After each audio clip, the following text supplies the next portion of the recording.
और आज हम बात करने जा रहे हैं जनता के असली मुद्दों पर। इसलिए मैं माइक उनको हैंड ओवर कर रही हूँ और इसके पहले आपको मिलवाती हूँ सैयद अदनान अशरफ जी से, जो कम्युनिकेशन कोऑर्डिनेटर तेलंगाना चुनावों के लिए आए हैं और आप लोगों के बीच में हैं। जी नमस्कार, आदाब एंड वेरी गुड आफ्टरनून। जैसा कि अभी हमारे मैडम सुजाता पॉल जी ने आपसे कहा कि आज हम जो मुल्क में असल जो मुद्दे हैं जिसको मोदी सरकार अपनी तरफ से करना चाहती है, उन मुद्दों को एड्रेस नहीं करना चाहती और उन मुद्दों से डरती है, तो उन मुद्दों को हम आज एड्रेस करेंगे। जैसा कि आप सब जानते हैं कि हमारे यहाँ खास तौर पे तेलंगाना में अमित शाह जी आते हैं और एक ऐसी बात करके चले जाते हैं और वो कहते हैं कि भाई जब हम आएंगे तो यहाँ पे 4% जो मुसलमानों के लिए रिजर्वेशन जो दिया गया है उसको खत्म करेंगे। तो सबसे पहले मैं ये कहना चाहता हूँ कि अमित शाह जी को ये समझना चाहिए कि ये जो रिजर्वेशन जो दिया गया है 4%, ये मजहब की बुनियाद पे नहीं दिया गया है, ये मजहब के आधार पे नहीं दिया गया है, बल्कि ये जो है इकोनॉमिक जो बैकवर्डनेस है मुस्लिम्स में, उनके लिए ये रिजर्वेशन दिया गया है। उनके जो सोशल बैकवर्डनेस है, एजुकेशनल बैकवर्डनेस है और इकोनॉमिक बैकवर्डनेस, तो उस के जो क्लासिफिकेशन में जो मुस्लिम्स आते हैं उनको रिजर्वेशन दिया गया है। अगर मेरा बेटा है, अगर वो रिजर्वेशन अवेल करना चाहता है तो वो रिजर्वेशन अवेल नहीं कर सकता। तो मैं समझता हूँ कि यहाँ पे आए और इस किस्म के मिसलीडिंग स्टेटमेंट देके यहाँ की जो जनता है उसको मिसलीड करे और गलत बयानी से काम ले, ये मैं समझता हूँ कि हमारे गृह मंत्री जी को शोभा नहीं देता, क्योंकि हिंदुस्तान एक ऐसा मुल्क है जहाँ पे ये गुलदस्ता है, ये चमन है, जहाँ पे तमाम मज़ाहिब के लोग एक दूसरे के साथ प्यार और मोहब्बत के साथ अब से नहीं गुज़िश्ता सालों साल से हम जीते जा रहे हैं।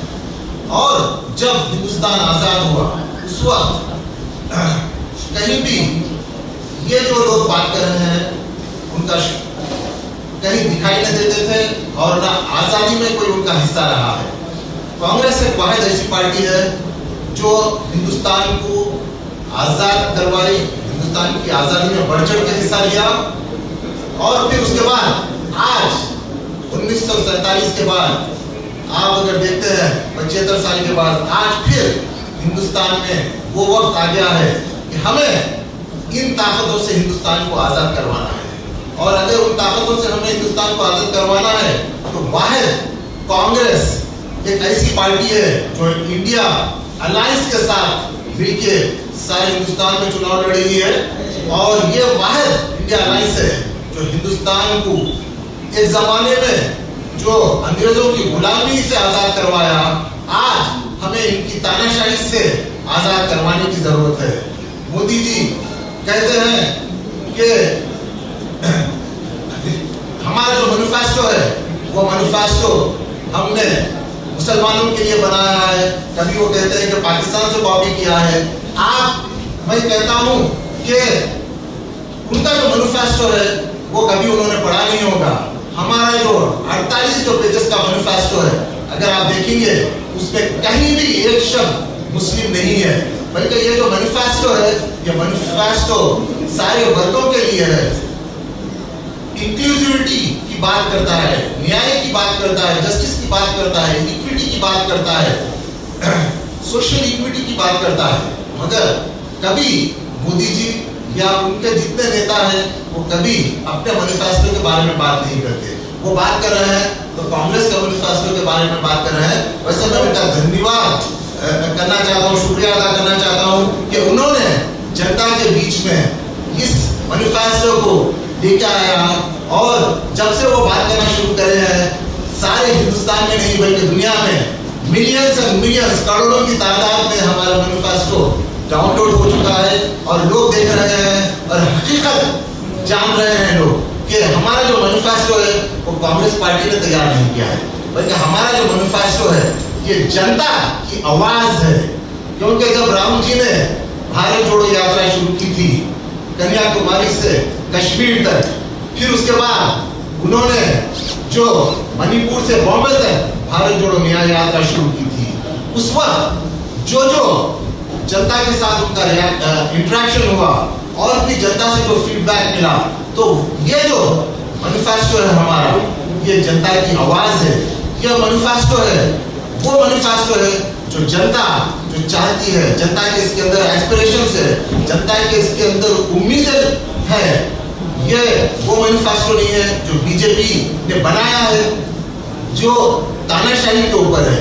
बीजेपी जैसा कि सब आप जानते हैं, कभी किसान की बात नहीं करती, कभी आम आदमी की बात नहीं करती। अगर वो बात करती है तो सिर्फ और सिर्फ उनके मोदी जी के जो करीबी दोस्त है, अडानी है, अंबानी है, उनकी बात करती है। और गरीबों का पैसा जो मोदी जी ने गुज़िश्ता 10 सालों में लेके इन्हीं को दिया है। 16 लाख करोड़ रुपए की लोन माफी इन्होंने किसकी की है? किसानों की नहीं की है, बल्कि इन्होंने किसानों के लिए ऐसा कानून लेके आया था कि किसान रोड पे आए, और फिर आपने देखा कि किस तरीके का व्यवहार, किस तरीके का सलूक उनके साथ किया गया। ये मोदी जी का गुज़िश्ता 10 सालों का शासन रहा है। तो मैं ये कहना चाहता हूँ कि हिंदुस्तान की जो जनता है, अब का सलूक उनके साथ किया गया। ये मोदी जी का गुज़िश्ता 10 सालों का शासन रहा है।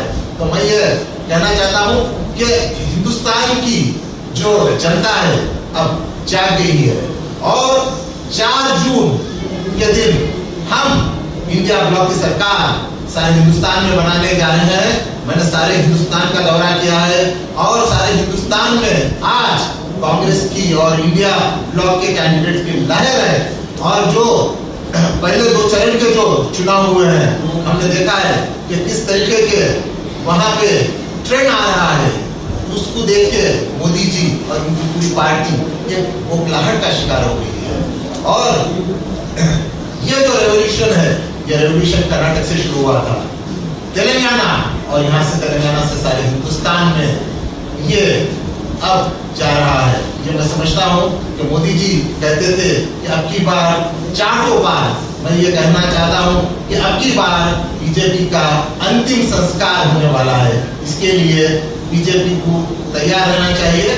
और अगर आपके कुछ सवाल हैं तो हम यहाँ पे बैठे हैं।